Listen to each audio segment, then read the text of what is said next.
અહીંયા વાંધા જેવું નથી, કારણ કે અત્યારે વાતાવરણ એકદમ શુદ્ધ થઈ ગયું છે. આ ચીકુ છે, ચીકુ તે જોવા આવ્યો તો હું કોઈ એકાદું પાક્યું નથી ને તો નાસ્તો પાણી કરી લઉં. ઘણા વખાણ શું થઈ જાય વરસાદના, થઈ ગયા હાલો હું આવું ત્યારે જ છું. આજે આપણે એમ કહેતા કે હાવ સાફ છે. વરસાદ તો ચાલુ છે ધીરે ધીરે સાથે, પણ આપણે આ ગલા જોઈ લઈએ છીએ આમાં કેવી રીતના છે. આજે આપણે આમાં નુકસાન તો હે તમે જોઈ શકો. અત્યારે છે ને આપણે અહીંયા બીજો જે કૂવો છે ને ત્યાં હું આવ્યો તો આપણે તો રામ રામ ને જય નથરાજ. કેમ છો બધા? મજામાં? બધા મજામાં હસતા ખેલતા હોય અને રાજી હોય ને બસ આવી જ રીતના રાજી રહ્યો, મોજ મજામાં રહ્યો અને હસતા ખેલતા રહ્યો અને બસ લાઈફમાં હંમેશા ખુશ રહ્યો અને સાથે સાથે અબોલ જીવોની અને જરૂરિયાતમંદોની મદદ હંમેશા કરતા રહ્યો. અને આજે તો આપણે શાંતિ છે, કાંઈ વાંધા જેવું નથી, કારણ કે અત્યારે વાતાવરણ એકદમ શુદ્ધ થઈ ગયું છે. મામાનું પણ વરસાદનું પણ કાંઈ શક્યતા નથી આવે એવી, એકદમ સાફ થઈ ગયું છે.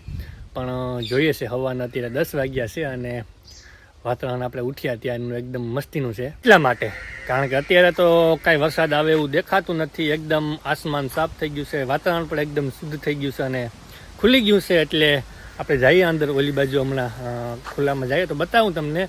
આપણે અહીંયા જે આ ચીકુ છે, ચીકુ તે જોવા આવ્યો તો હું કોઈ એકાદું પાક્યું નથી ને તો નાસ્તો પાણી કરી લઉં, પણ હજી કાચા છે એટલે મેં કીધું આટો મારી લઉં અને આપણે બ્લોગની સ્ટાર્ટિંગ કરી દઈએ. તો આપણે જે અમે જવાનું છે ખેતરમાં, તો ન્યાય તમને બતાવું અને જોઈએ કેવી રીતના પોઝિશન છે ને શું છે. બરોબર?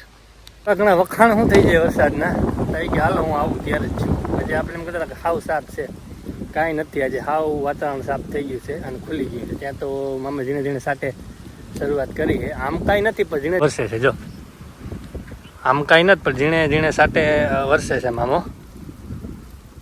ઝીણે ઝીણે સાથે ચાલુ થઈ ગયો પવન ભેગા. આમ કાંઈ નથી પણ તો એ કે હાલો વખાણ મને સહન નથી થતા. તમે થોડા પવનની શરૂઆત થઈ ગઈ છે. જો તો હું કીધું આજ તો અરે થોડુંક ખુલી જાય, હાવ થઈ જાય સાફ. ધીરે ધીરે સાટે વરસે છે. આમ આસમાન ખુલ્લું હોય પણ આમ ધીરે ધીરે સાટે વરસે છે. હવે ક્યાંથી આવે છે ખબર નથી પડતા. બોલો વરસાદ. એટલે આપણે જવું તો આ બાજુ જા ગલા કર્યા છે ને આપણે પાડોશીએ, તો એ જોવા જવું હતું કે અંદર કેવું, કારણ કે આપણે તો આ પાથરા છે એટલે આમાં તો નીચે નીચે છે ને તેમાં થોડો બગાડે છે. પણ આપણે મેં કીધું આ ગલામાં આટો મારી આવું જોઈ આવીએ. ત્યાં તો હવે થોડો કાઢી જાય, હમણાં સાંટા જરાક ઓછા પડી જાય તો પછી જઈએ. વરસાદ તો ચાલુ છે ધીરે ધીરે સાથે, પણ આપણે આ ગલા જોઈ લઈએ છીએ આમાં કેવી રીતના છે. આજે લગભગ 7મો દિવસ છે જે આપણે ઝીણો ઝીણો વરસાદ ચાલુ છે. ક્યાંક ફૂલ આવે, ક્યાંક ધીરે ધીરે આવે. મેં કીધું આપણે તો પાથરા પડ્યા છે મગફળીના, તો એ બાજુ આપણે નિરાશ જાતો પાછું પેલા જો આ ને જે આપણે પેલા કર્યા ને મગફળીને એ આપણે જોઈ લઈએ કે આમાં કેવું બધું નુકસાન છે. કે આમાં નુકસાન તો હે તમે જોઈ શકો નહીં. આમાં લગભગ તો કારણ કે હે ને જે સાઈડમાં હે ને એમાં જ નુકસાન છે. અંદર આવી ગયા હે ને એમાં કદાચ પાણી પીકું જ નહીં હોય, જોઈ શકો. એટલે આમાં જે વસમાં હે ને એનું નુકસાન હે તો આપણે જોઈ લઈએ. નીચે તો કંઈ બહુ એવું લાગતું નથી કારણ કે પાણી પીગું ન હોય ને ઉપરથી, એટલે જે સાઈડમાં હે ને રસમાં હે ને એમાં જ નુકસાન હે વધારે પડતું. જો આજે તમે જોઈ શકો બસમાં. અમે કીધું આટો મારતા આવીએ અને આપણે જોઈ લઈએ કેવી રીતના છે. એટલે વાંધો નથી, જેને રહી ગયું અને બેગ્યું નથી એને વાંધો નથી, પણ જેની આ પાથરા પીડા છે એ તો આપણે હવે હુકવવા જ પડશે તડકાના, કારણ કે એમાં તો હવે પાણી અને એમાં તો ફૂગ લાગી ગઈ છે, બગડી ગયું છે. એટલે આપણે જઈએ આગળ બાજુ પણ જોવા. એવું બધું છે, થોડું છે, કારણ કે વસમાં નથી પણ ઉપર બહુ નુકસાન છે. પણ ઠીક છે, એ તડકો નીકળશે એટલે થોડું ઘણું જે ફેરફાર થવું હોય થઈ જાય. બાકી તો ભાઈ હવે કુદરત છે. અને આપણે બાજુમાં ચાલુ કર્યું છે હલર, તો ઠેસર ચાલુ કર્યું છે. તો ત્યાં મગફળીનો જો એ આપણે જોવા જવું એને કેવી રીતના નીકળે છે, શું છે, ભીંજાઈ ગયા હતા કે કેવી રીતના હે, તો આપણે બાજુમાં જાય વાલી છે ને ત્યાં અમને જોવા જવું. જો ટાઈમ મળે તો આપણે ત્યાં આટો મારી આવીને જોઈ આવીએ કેવી મગફળી છે, શું કૂસો નીકળે છે, કેવો બધું છે. તો એ આપણે આટો મારી આવશું. પહેલાં આપણે છે ને એક જેટલું કામ છે ને ઘરે તો એ પતાવી લઈએ ને પછી આપણે એ બાજુનો જો ટાઈમ મળે તો ગોઠવીએ. નકર પછી આપણે નિરાતે જોઈ આવશું કેવી મગફળી નીકળી, કેવી રીતના કૂચો નીકળ્યો જે ઢોરનો છે એ બધો. તો આપણે પહેલાં આ કામ પતાવી દઈએ ને પછી આગળ જઈએ. બરોબર?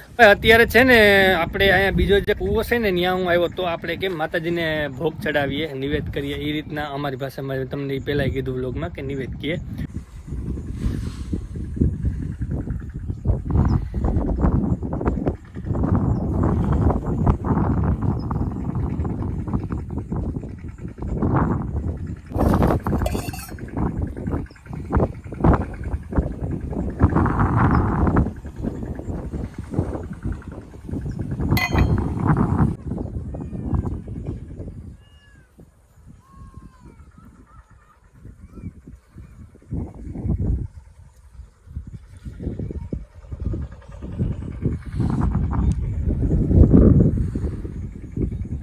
તો મગફળીનું કામ સ્ટાર્ટ થાય અને આપણે એનું કામ ચાલુ કરીએ ને મગફળીનું તેથી એટલે અમે અહીંયા ભોગ ચડાવીએ, જે ધરતીમાને ભોગ ચડાવીએ અહીંયા. એટલે આપણો બીજો કૂવો છે તો ત્યાં આપણે ભોગ ચડાવવા માટે આવ્યા હતા. અને હવે આપણે આગળ જવું ખેતરમાં, પણ હવે એમ થાય છે કે થોડોક તડકો નીકળે તો પછી નિરાતે આપણે આટો મારીએ અને જોઈએ, અથવા તો પછી કાલે જોઈએ. પણ અત્યારે કૂવે ઊભા જોતા હતા આપણે મગફળીને અહીંથી ફરતી મગફળી જોતા હતા આપણે. આમ હેઠું જવાનું છે, પણ હવે અત્યારે એમ થાય છે કે નિરાતે જઈએ. ટૂંકમાં અંધારા જેવું પણ થઈ ગયું છે, અને ટૂંકમાં કે આ વરસાદ ટૂંકમાં કે ઓલું થઈ ગયું છે, વરસાદ જેવો માહોલ ન. વાગવામાં તો 3 જ વાગ્યા છે હજી, પણ તોય પણ એકદમ આખો માહોલ વરસાદ જેવો થઈ ગયો છે.